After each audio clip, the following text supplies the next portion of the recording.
In one of the strongest statements made against militants in Pakistan, the country's foreign minister Shah Mahmood Qureshi has said that the country will no longer provide sanctuary to the Taliban militant commander Mullah Omar or Taliban operating on its soil. In fact, speaking with the Sunday Times, Qureshi said that Pakistan will no longer allow its territory to be used by any terrorist.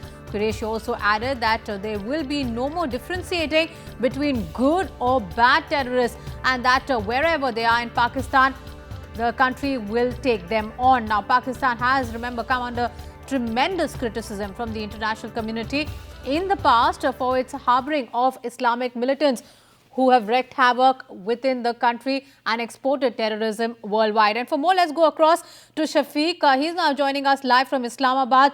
Shafiq, a significant statement being made there by the Pakistani foreign minister, but quite clearly under pressure from the United States.